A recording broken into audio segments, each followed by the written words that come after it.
Hey again, my name is Seisha. I'm a licensed therapist and a life coach helping women perform inside and outside of their homes at the highest level, working from an inside out approach. Today's topic is going to be about lazy girls and how you become fit with using a lazy girl mentality. I know those things do not go together one bit, but this is a surefire way in order to help you get more fit without feeling like you've got to have the latest workout equipment, the fanciest workout clothes, or that awesome gym membership. Okay, so let's just immediately dive into some steps for lazy girl fitness. Number one is I want you to set some realistic time frames. Why so many women quit along their fitness journey is because they have this unrealistic expectation of how much time you need to spend in the gym in order to lose weight. You start off by saying, I'm going to work out 5 days a week for an hour, and 2 weeks in, you quit because it takes time to drive to the gym. It takes time to change your clothes. It takes time to get there and to get settled and figure out what you're going to be doing. And all of it is completely overwhelming. And then when you don't meet that expectation of going 5 days a week for an hour, you say the heck with it. And next thing you know, you give up on your fitness goals. I know with springtime coming around and all the New Year's resolutions that this is something so many women deal with. And the issue is setting unrealistic expectations that are also not relevant to you in your life. So I personally right now am in all of the chaos and in the trenches of having two little ones. My son is autistic and has a crazy busy therapy schedule between occupational therapy and speech therapy and behavioral therapy. And he's also in special education pre-K that only lasts 2 hours a day. So I feel like I am constantly on the move and shuffling, along with having a little one that is just over a year old.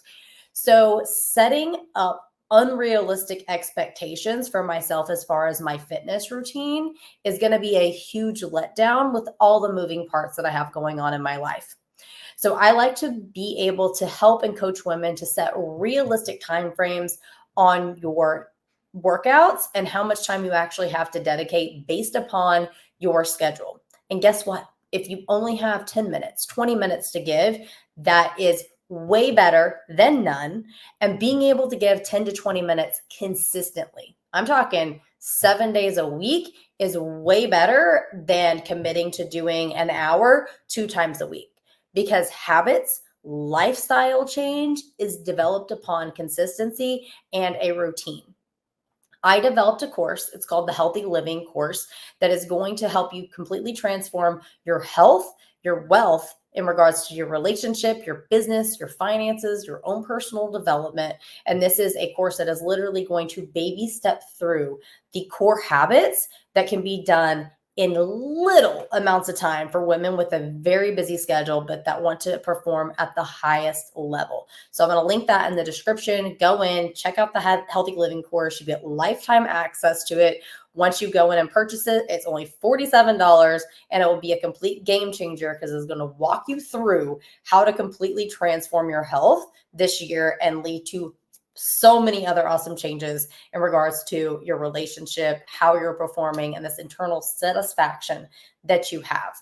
So getting on to lazy girl fitness, number two. Okay. The next thing is to actually do things that you enjoy. When it comes to fitness routines, you have this idea, whether you've got it from social media, from family, from what you used to do that just may not fit into your schedule right now, of what fitness means and what it has to look like. Okay. So you think that fitness has to mean doing HIIT workouts or doing split training, strength training on so many days, cardio on X amount of days. And this idea of it has to look this certain way and then actually hating it is stopping you from being consistent with developing that routine. Because if you are trying to push yourself to do things that you absolutely hate on a daily or weekly basis, you are not going to stick with it. In order to get fit and have a healthier lifestyle, you have to be consistent. So start doing things that you actually enjoy. And that can mean going for a walk and listening to your favorite podcast, watching videos on YouTube. Just get moving and get moving in a way that you're going to find joy out of it. The more that you can add joy and play into the activities and the things that you're doing in life, it's not only going to transform your mood, but it's going to give you more energy, and you're going to actually find that you really look forward to it, and it's going to become part of your self-care routine. Okay, so eliminate this idea that it has to look a certain way in order to count, because it absolutely does not. Do more things that you enjoy. All right, number 3 is start paying attention to yourself. You're like, what? Like, your social media may be flooded with all of these other women. You may have friends that are constantly posting their amazing workouts or the results that they're getting from following a certain type of program.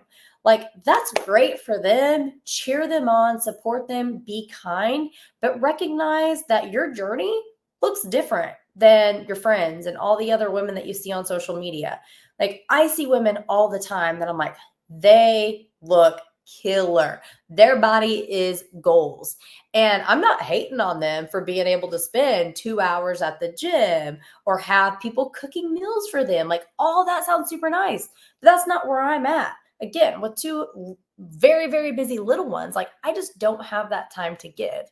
And so it's being able to acknowledge, like, this is actually where you're at in your journey, your phase of life, like where you're at looks different than other people. And as long as you are doing your best daily, it counts. So if you need to unfollow people, if you need to stop seeing certain messages and being flooded with this energy that is causing you to compare yourself to other people, I want to tell you, like, you need to stop that comparison, and you need to start giving yourself credit for where you're at and what you have to give. Because circling back to tip number 1 is things have to be realistic and relevant for you and your life. And then celebrate it. Give yourself credit for showing up every day, 7 days a week for that 10 to 20 minutes and be like, okay, I am more fit. You are able to answer that question honestly and say, I am better today than I was yesterday. I'm better at the end of this month than I was yesterday. Does everything else reflect that? Maybe not, but you are healthier because your actions go to prove it.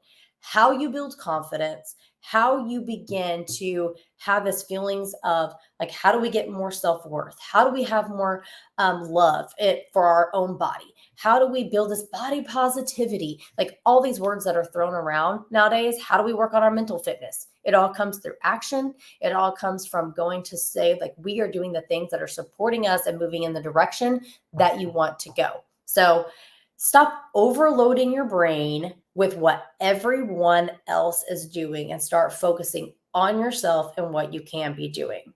These 3 things are a surefire way to have you more fit than ever before, get you unstuck from where you're at now, eliminate this frustration, this brain overload, in order to begin to be more fit without having to dedicate a crazy amount of time. And so, what is the next healthiest recipe? What is the best fitness plan? I need to give this crazy amount of time that you don't have to give.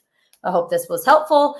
Make sure that you go in, you hit subscribe for all the real life moments and the real talk on how to become healthier, happier, completely transform your life and perform at a peak level inside and outside of your home, because everything that you have exists within you. You need to start discovering from within, and the outside will follow.